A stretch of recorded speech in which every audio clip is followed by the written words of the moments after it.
Assalamualaikum warahmatullahi wabarakatuh dan selamat pagi.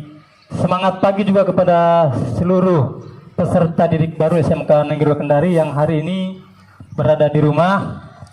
Kita kembali bertemu dari pelataran halaman depan gedung kantor SMK Negeri 2 Kendari. Kami kembali menyapa anak-anakku semua. Hari ini kita masih dalam sesi kegiatan PLS, di mana kemarin kita sudah berbincang untuk beberapa sesi.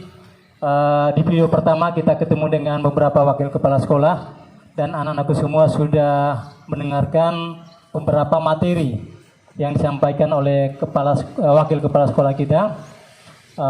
Hari ini sesuai jadwal kita masuk ke sesi berikutnya. Bersama saya telah hadir ibu-ibu cantik kalian, akan menyapa hari ini di dalam sesi tata tertib, bimbingan konseling dan sedikit materi tentang soft skill. Siapa saja yang bersama saya hari ini? Rombongan ini adalah dari guru-guru kalian yang berada di BK ya, atau bimbingan konseling SMK Negeri 2 Kendari. Ditambah dengan di sedikit kejauhan di belakang ada kakak kalian, siswa putra dan putri. Nah, hari ini sesuai jadwal kita akan berbicara tentang tata tertib.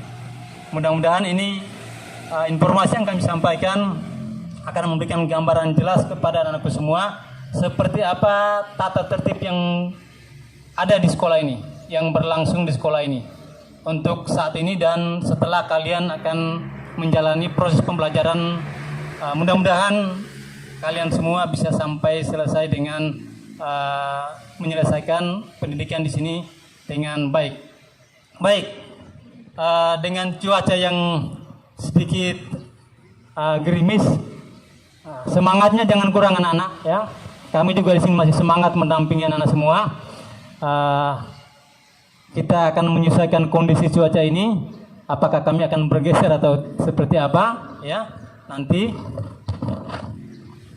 Baik, sesuai janji saya tadi, materi kita hari ini adalah tata tertib.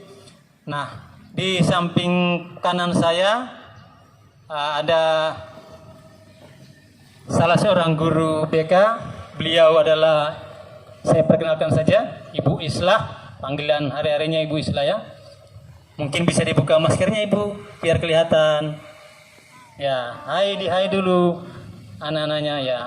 Hai. Nah, di sebelahnya lagi ada Ibu Sri. Panggilan hariannya Ibu Sri. Ya.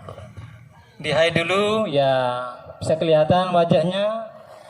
Di sebelah kanannya lagi ada Ibu Sherly. Panggilan hari-harinya. Nah, di hai juga. Ya.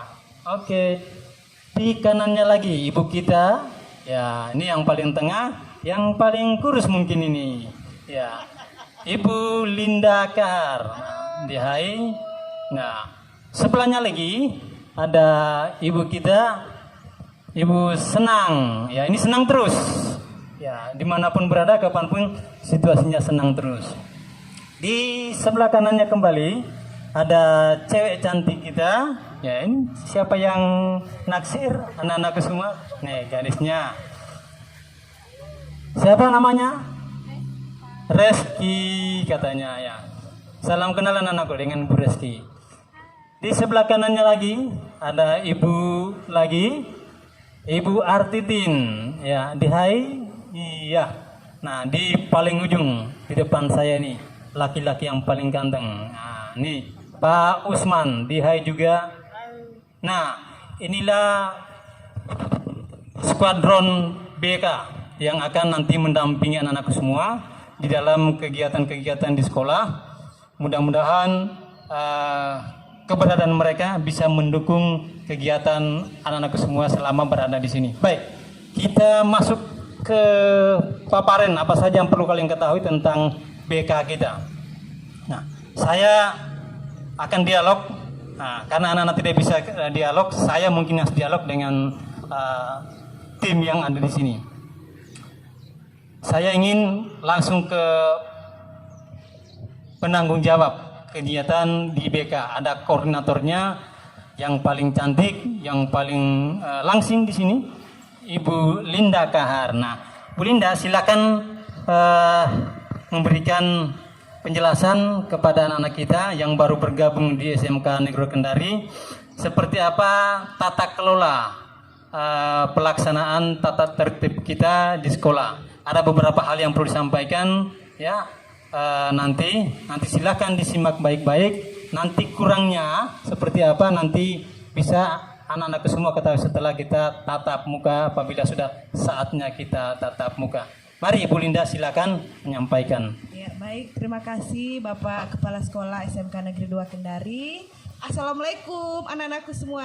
Waalaikumsalam warahmatullahi wabarakatuh. Ya, senang sekali pada hari ini walaupun kita hanya bertatap maya, ya, tidak bertatap muka, tapi alhamdulillah dengan rasa bahagia, dengan rasa syukur kita semua dan tentunya kalian semua sudah berhasil berada pada fase ini, adalah fase pengenalan lingkungan sekolah yang baru. Alhamdulillah kita di SMK 2 Kendari merupakan salah satu sekolah yang terbesar. Mungkin kemarin kita sudah mendapatkan materi tentang sekolah kita, merupakan sekolah yang terbesar bahkan se-Indonesia Timur, sehingga dalam penanganan tata tertib sepertinya memang agak kencang ya. Jadi anak-anakku sekalian, mohon nantinya jika kita sudah bertatap muka, mohon segeralah bertemu dengan kami, ya, divisi bimbingan konseling. Kalau misalnya bingung, karena kalau bingung pasti akan tertumbuk. Mungkin jalan terus, tapi setidaknya setelah jalan terus tertumbuk pasti akan kembali. Ya, jadi tata kelola maksudnya di sini mungkin bagaimana pelaksanaan tata tertib di SMK 2 Kendari. Jadi bimbingan konseling di sini akan selalu berkoordinasi dengan pihak Wakasek Kesiswaan, yang mana di dalam divisi tersebut ada majelis pembina OSIS. Ya, nanti majelis pembina OSIS tersebut dibantu oleh kakak-kakak kelas kalian. Kakak-kakak kelas kalian dari kelas 11 dan kelas 12 yang bergabung dalam kepengurusan OSIS. Nah, setelah pihak kesiswaan, MPO dan piket dari kepengurusan OSIS melakukan tindakan, melakukan inventarisasi data, di manifest data kalian, apa saja yang kalian lakukan, pelanggaran apa saja yang telah dilakukan. Kalau misalnya sekiranya dianggap telah berlebih, sudah berulang kali, maka nama kalian akan sampai ke divisi kami, akan sampai ke bimbingan konseling. Nah, setelah sampai ke bimbingan konseling, apa dong? Apakah kalian merupakan anak yang nakal atau kalian adalah anak yang bandel? Tidak. Jadi setelah itu kalian ke bimbingan konseling. Nama kalian masuk, kami banyak di sini. Kita ada 9, semuanya cantik dan cuma 1 orang yang ganteng.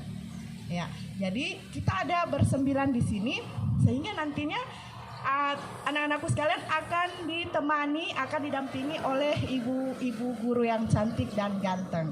Ya, jadi setelah nama kalian masuk, manifest kalian masuk, kami akan mengundang kalian. Kita berbincang-bincang hangat. Jadi jangan takut, sama sekali tidak boleh takut. Aduh, kalau masuk BK berarti kita ini nakal nih, ini berarti kita mau dikasih keluar nih. Tidak. Di dalam bimbingan konseling kami akan lakukan pendampingan terhadap siswa-siswi, baik itu yang memiliki prestasi di atas rata-rata maupun yang berada di bawah standar. Ya, jadi tata tertib selalu akan berkoordinasi dengan pihak kesiswaan. Mungkin terkait dengan datangnya, jam datangnya di sekolah.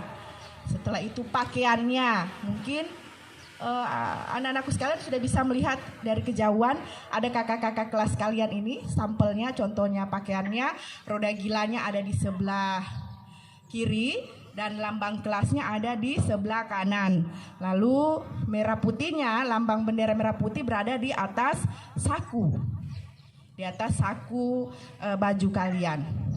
Dan untuk ukuran baju mungkin kemarin sudah Pak ya, sudah dibahas. Mungkin bisa Tidak apa-apa diulang saat ini Ya, juga. Ya, jadi kita ukuran jelas. celananya anak-anakku sekalian untuk kelas 10 ukuran celananya diharapkan jangan kurang dari 20 cm. Ya, jangan kurang di bawahnya, jangan kurang dari 20 cm. Lalu rambutnya bagi yang putra, bagi yang cowok-cowok itu kiri kanannya itu kiri kanan 1 cm, belakang 1 cm, dan di atas ini maksimal 3 ya 3 cm. Insya Allah itu akan ganteng dan itu kalian akan dianggap sebagai anak yang gaul. Kenapa? Karena bisa menempatkan di mana kita berada. Pada saat kita berada di sekolah, maka kita harus gaul dengan menggunakan pakaian yang sesuai tata tertib sekolah. Itulah kita anak gaul. Nah, selain pakaian juga mungkin prosesnya. Suatu waktu kami bisa saja akan melakukan kunjungan ke rumah kalian. Mungkin saja suatu waktu tiba-tiba ditelepon oleh kami di sini, bukan cuma saya, tapi semua. Seperti tadi Bapak sudah perkenalkan, semuanya cantik-cantik dan seorang yang ganteng. Kita akan melakukan pendekatan kepada kalian. Jadi seperti itu. Kita akan lakukan controlling kepada kalian. Jadi jangan takut. Ada masalah tertentu, ada hal-hal yang harus diceritakan kepada kami, diceritakan. Kami akan terbuka karena sesungguhnya prinsip kerja bimbingan konseling adalah memberikan bantuan kepada semua warga SMK Negeri 2 Kendari. Jadi bukan saja siswanya sayang ya. Jadi semuanya, semua. Jadi begitu mungkin Bapak Ya. kira kurang lebih ya. Begitu anak-anakku semua. Tadi sudah ada beberapa poin yang kalian perlu ketahui, mulai dari cara berpakaian ya. Cara berpakaian seperti apa tadi disampaikan, ada pakaiannya celana ukuran standar bagi laki-laki lebar bawah adalah 20 cm. Silakan anakku yang cowok mungkin maju ke sini sedikit. Biar dilihat ya, silakan jadi model dulu. Nah, boleh dilihat anak-anakku semua. Ini adalah standar pakaian kita saat ini ya. Posisi siap dulu nak ya. Oke, anak-anakku boleh perhatikan, kita mulai dari bawah. Ini modelnya agak sedikit kurang tapi tidak apa-apa. Sepatunya standarnya adalah hitam ya. Ini mungkin sekarang tidak apa-apa ya. Kemudian yang mana disebut dengan lebar bawah celana? Mungkin bisa ditunjukkan Pak Usman, yang mana lebar bawahnya, lebar paling bawah di model kita, ya itu lebar bawahnya minimal 20 cm ya. Jadi anak-anakku sekarang kan banyak mau meniru-niru gaya ya, model pakaian itu boleh, tapi untuk pakaian rumah khusus untuk sekolah kalian, khususnya putih abu-abu ini, pakaian putih abu-abu, pakaian praktek, pakaian olahraga, standarnya adalah minimal di bawah 20 cm. Bagaimana mengetahuinya? Untuk mengukur bawah 20 cm nanti akan diuji coba dengan cara menggulung. Nah, celananya tuh silakan coba dipraktekkan caranya gulung atau tarik ke atas. Nah, nanti ditarik ke atas sampai harus melewati lutut. Nah, kalau itu tidak bisa dilakukan, berarti ukuran celananya tidak standar. Nah, itu dia. Nah, perhatikan itu yang disampaikan Ibu Linda tadi.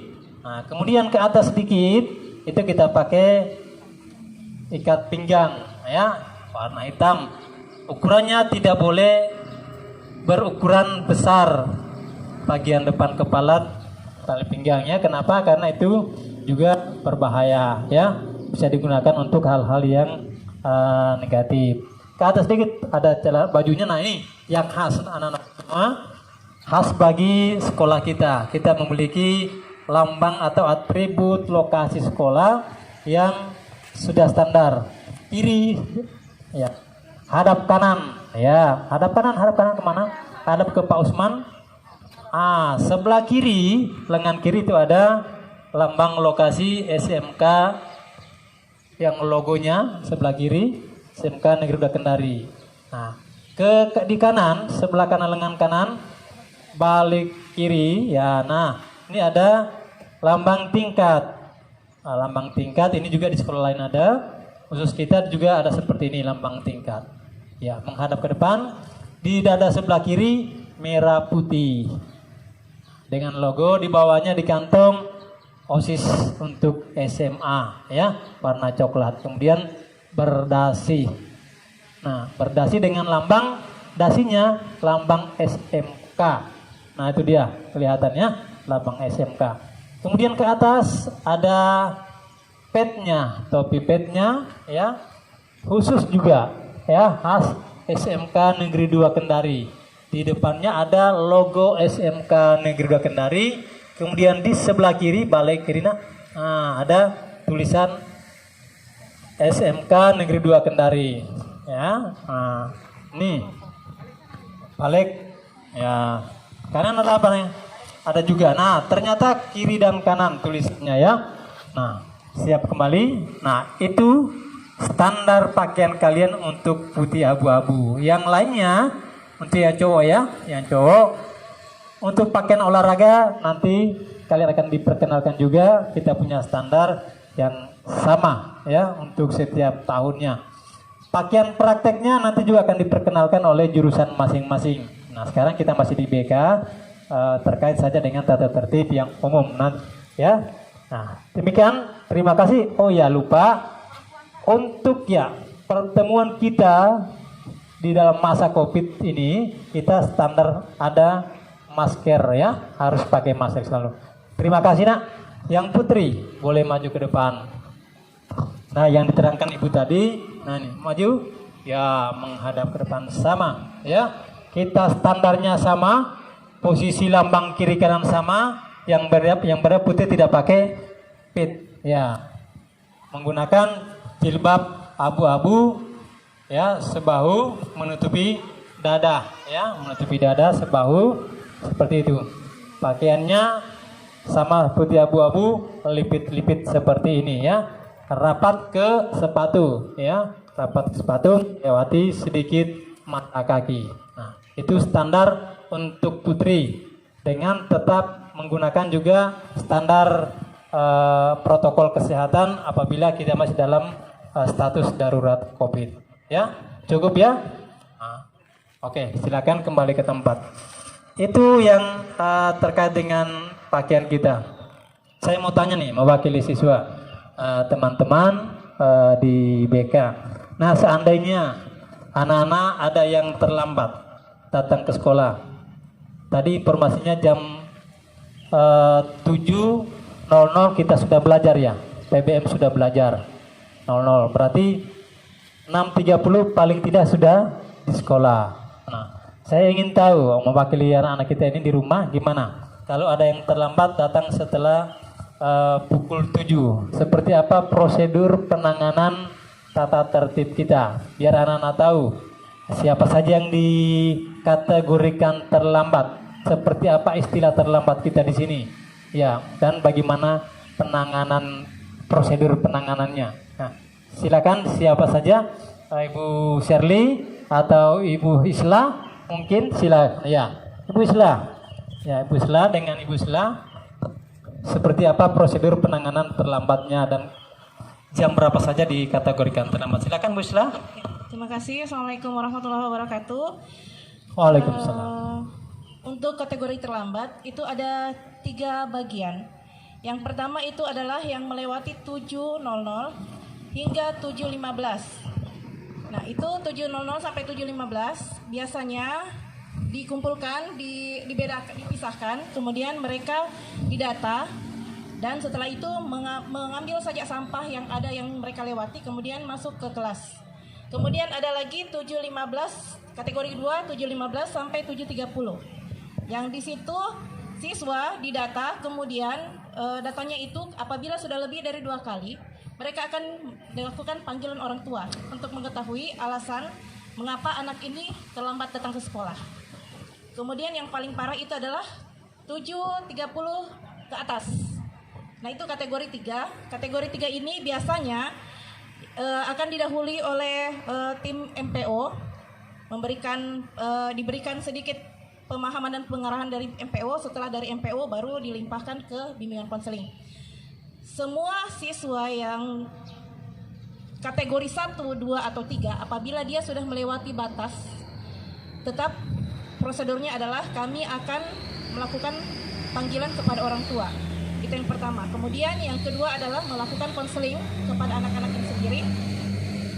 Apabila mereka mungkin ada beberapa anak-anak, karena mungkin di sini sekolah kami ini banyak juga siswa-siswa yang bekerja di luar sekolah, ketika mereka pulang harus bekerja hingga larut malam, maka kami akan memberikan alternatif pemecahan masalah yang membuat mereka juga bisa tetap nyaman untuk pergi ke sekolah dan juga tidak meninggalkan kewajiban mereka untuk membantu orang tua. Iya. Nah, jadi itu saja Pak. Mungkin terima kasih. Assalamualaikum warahmatullahi wabarakatuh. Iya, waalaikumsalam. Terima kasih Ibu Isla. Nah, demikian anak-anakku ya. Seperti apa anak-anakku nanti ketika ke sekolah kemudian terlambat dengan 3 kategori tadi. Intinya anak-anakku semua, kalaupun datang ke sekolah terlambat, tetaplah masuk ke sekolah.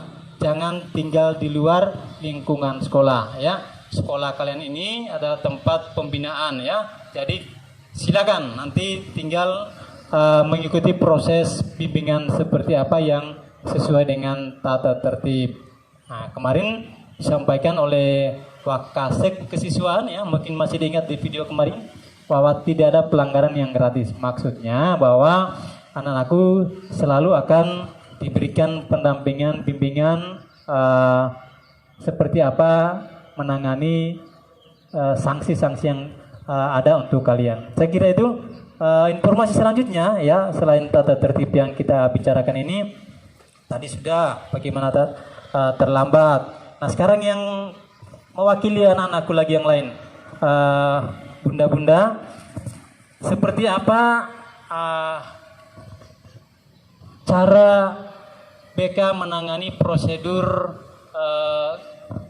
pelanggaran-pelanggaran anak kita, bagaimana tingkatan-tingkatannya. Mungkin pertanyaan ini terkait dengan hubungan dengan orang tua. Seperti apa pelanggaran yang mengharuskan orang tua ke sekolah, atau mungkin informasi dulu, atau seperti apa mungkin anak-anak perlu tahu seperti apa penanganan anak-anak ini terhadap hubungannya dengan orang tua. Silakan, mungkin bisa dijelaskan siapa saja, Bu Shirley atau Ibu Sri mungkin ya. Seperti apa peringatan 1, kedua, ketiga sampai pemanggilan. Kemudian kita mungkin kadang ada dialog dengan kepala sekolah atau seperti apa. Ya, baik, terima kasih. Assalamualaikum warahmatullahi wabarakatuh. Waalaikumsalam. Nah, bagi siswa yang melakukan pelanggaran, untuk yang melakukan pelanggaran pertama, jadi setiap siswa yang melakukan pelanggaran itu telah didata namanya. Nah, setelah dia melakukan pelanggaran yang kedua kali, misalnya yang kedua kali atau sampai ketiga kali, maka itu akan diberikan informasi kepada orang tuanya melalui telepon pertama. Kemudian setelah itu berulang, masih tetap berulang, maka kita akan melakukan pemanggilan terhadap orang tua berupa surat panggilan pertama. Nah, seperti itu. Kemudian kita juga akan selalu berkoordinasi dengan wali kelasnya. Jadi bagi siswa yang melakukan pelanggaran itu bukan cuma BK saja yang tahu, tetapi harus ada kerjasama dengan wali kelasnya, sehingga wali kelas tersebut dapat mengetahui perwaliannya yang masuk dalam daftar nama-nama yang melakukan pelanggaran secara berulang-ulang, seperti itu. Mungkin mau ditambahkan yang lain? Ya, Ibu Sri silakan menambahkan seperti apa penanganannya. Assalamualaikum warahmatullahi wabarakatuh. Waalaikumsalam. Agak rapat sedikit mic-nya. Yang bisa tambah di sini contoh-contoh pelanggaran yang misal merokok, apa itu pakaian yang tidak standar. Ya. Terus apa itu kan sekarang ada biasa apa yang mumbul, Ya. Ngelem ya. terlambat yang sampai berapa kali? Terlambat. Mungkin itu sudah berulang sampai berapa kali, nanti Ya. orang tuanya akan dipanggil. Ya, ya. Itu melewati BK melewati wali kelas. Saya kira Ya. tambahan dari saya. Iya. Oke, ada tambahan lagi mungkin? Iya. Seperti apa prosedur yang Baik anak-anakku sekalian, jadi dari segala proses atau prosedur yang telah kami lakukan, terlebih dahulu adalah kita melakukan koordinasi dengan wali kelas dan siswa yang bersangkutan. Jadi sebelum kita melangkah pada pemanggilan orang tua, menelpon, komunikasi, bahkan sampai pada konferensi kasus yang mengharuskan Bapak Kepala Sekolah turun tangan. Ya. Jadi sampai mengharuskan Bapak Kepala Sekolah turun tangan. Sebelum itu terjadi, kita melakukan pendekatan dulu terhadap siswa yang mengalami masalah tersebut. Ya, apakah misalnya kedapatan mumbul. Nah, mumbul ini jika misalnya dianggap masih dalam status yang rasanya masih perlu pembinaan, masih perlu pendekatan, maka hal yang pertama kami lakukan adalah berkoordinasi wali kelas, berkoordinasi Bapak Kepala Sekolah, minta petunjuk, minta surat tugas untuk segera membawa ke BNN. Oh iya. Ya, bekerja sama ke BNN. Setelah itu barulah kita kembali lagi bertemu dengan orang tuanya. Kita lakukan pendampingan orang tua sehingga proses pendampingan kepada anak-anak sekalian yang mengalami, sekali lagi yang mengalami masalah dalam hal ini misalnya pelanggaran-pelanggaran tata tertib yang berlebih. Jadi yang berlebih bukan saja pendampingan dari sekolah tapi juga pendampingan dengan orang tuanya. Ya. Jadi memang wajib kita bekerja sama dengan orang tua. Jadi kalau misalnya sekiranya perlu, maka Bapak Kepala Sekolah pun akan kami undang ke ruang, karena kami memiliki ruangan ya, jangan sampai lihat karena kita syutingnya di ruang terbuka. Nah, tidak ada ruangannya ruang BK. Ada, ruangannya cantik, nyaman, jadi enak berkomunikasi di sana. Jadi kita undang Bapak Kepala Sekolah, nanti kalau ada hal-hal yang misalnya mengharuskan apa, Bapak Kepala Sekolah yang akan memutuskan. Siap. Ya. Ya. Begitu anak-anak, demikian ya. Baik, seperti apa beberapa prosedur. Banyak yang perlu diketahui, tapi tentu karena keterbatasan kita, karena kita modelnya di dunia maya ya, waktunya kita agak terbatas. Insya Allah dalam sesi-sesi selanjutnya kita akan banyak berbicara. Nah, ada satu poin yang saya sampaikan tadi di awal, kita ada tiga materi sedikit ya. Sudah tadi kita tata tertib sudah, penanganan konselingnya seperti apa. Yang terakhir nih tentang soft skill-nya. Nah, ini ada yang plus. Ini plus karena kayaknya SMK Negeri Kendari adalah pionir ya. Yang pertama sekali melakukan kegiatan diklat atau pelatihan untuk soft skill ya, yang diwadahi oleh Aliansi Desa Sejahtera. Iya, Aliansi Desa Sejahtera. Dan ini sudah berlangsung beberapa kali pelatihan. Nah, saya ingin ada informasi yang sampaikan anakku semua di rumah terkait soft skill ini. Karena ini ada beberapa orang yang sekarang sudah menjadi trainer ya di soft skill ini. Silakan mungkin siapa saja yang bisa menyampaikan soft skill ini. Ya baik, terima kasih Bapak.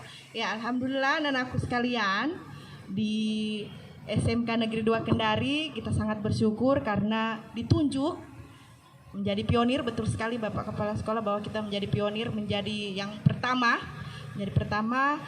yang bisa memberikan pelatihan soft skill kepada anak-anakku sekalian secara gratis. Ya, mungkin kalian bertanya, apa itu soft skill? Apa itu? Apakah sop kikil atau dalam bentuk makanan atau apa? Iya, atau cotok atau apa? Ya, jadi soft skill itu adalah kemampuan kita dalam mengolah rasa, ya, dalam mengolah rasa, karsa kita, fisik kita, bagaimana kita olah tekanan kita. Jadi kalau kalian memilih masuk ke SMK Negeri 2 Kendari, kalian akan mendapatkan ilmu secara teknikal, secara teknis. Maka untuk penunjang utama dari kemampuan teknik kalian adalah soft skill tersebut. Bagaimana kita bekerja sama dengan tim, bagaimana kita beradaptasi terhadap perubahan. Iya, apalagi sekarang ya di masa pandemi, kita harus pandai-pandai beradaptasi terhadap perubahan. Bagaimana, apa tadi Bu? Kerja sama tim. Iya, beradaptasi terhadap perubahan, bertanggung jawab, mengelola emosi, citra diri, citra, pengelolaan keuangan mungkin juga, mengelola konflik, oh konflik, ya, manajemen konflik, ya. mengelola penyalahgunaan narkoba, ya. Jadi banyak sekali yang sebenarnya hal tersebut kita sudah miliki, ya. Tapi apakah kita mampu mengasahnya? Nah, dari itulah alhamdulillah di SMK 2 Kendari kita sudah memiliki 4 trainer, 4 pelatih dalam hal tersebut. Jadi kalau misalnya saya rasa, Bu, saya sebenarnya orangnya ingin terbuka kepada seseorang, ingin sering senyum tapi tidak bisa senyum. Senyum itu bawaan lahir. Ya, semua orang bisa senyum, tapi apakah dia bisa melatih diri dia untuk selalu tersenyum? Ya, jadi kalau misalnya kita sudah mengikuti soft skill, insya Allah itu akan menunjang kemampuan teknik kita, kemampuan kita, hasil belajar kita di SMK Negeri 2 Kendari. Jadi saya harapkan nanti Pak, nanti kedepannya insya Allah bisa anak-anak kita ini yang kelas 10 bisa bergabung pada pelatihan soft skill. Iya, diharapkan sekali anak-anakku semua. Ini kemampuan yang sangat mendasar, ya, sangat mendasar. Dan ini yang diharapkan sebenarnya kemampuan ini, kompetensi ini ada pada diri kalian, karena ini yang ditunggu oleh pihak industri. Ya, industri tidak begitu membutuhkan kompetensi teknik yang tinggi, kompetensi akademik yang tinggi, ya, tapi membutuhkan soft skillnya, karena dia arahnya adalah ke karakter kita, ya. Kalau bahasa spiritualnya mungkin akhlaknya, ya, akhlaknya, sehingga itu kepribadian, ya, kepribadiannya. Nah, seperti apa kita mengelola nanti setelah anak-anak bergabung di sini, silakan dengan ibu-ibu kita atau tim yang ada di sini yang berada di scope soft skill ini. Nah, saya kira itu, ya, materi kita hari ini sudah cukup. Pertemuan kita sesi untuk tata tertib, konseling dan soft skill di kegiatan PLS kali ini. Anak semua, sekali lagi jangan kurang semangatnya, ya, tetap saja dengan semangatnya, walaupun di rumah saja kita tetap semangat. Sekali lagi, yel-yel SMK jangan dilupa. Nah, saya mengajak kita yel-yel SMK, ya. Masih ingat SMK bisa, SMK hebat. Kita semua sama-sama. SMK bisa. SMK hebat. Nah, nih kurang semangat juga anak-anakku, ya. Kenapa? Ya, jadi SMK bisa, SMK hebat. Nah, gitu anak-anakku. Kita ulangi katanya, ya. Nah, yang keras anak-anak yang di belakang juga, ya. SMK bisa, SMK bisa, SMK hebat. Nah, demikian anak-anakku semua. Selamat beraktivitas di rumah. Terus semangat. Jangan lupa protokol kesehatan diingat, ya. Informasi lewat grup kelas kalian atau grup informasi apapun yang sudah diberikan terus dipantau, ya. Dan ini adalah channel YouTube. Jangan lupa subscribe, like supaya kita terus maju dengan informasi-informasi. Demikian, selamat berjuang, selamat beraktivitas. Assalamualaikum warahmatullahi wabarakatuh. Waalaikumsalam warahmatullahi wabarakatuh.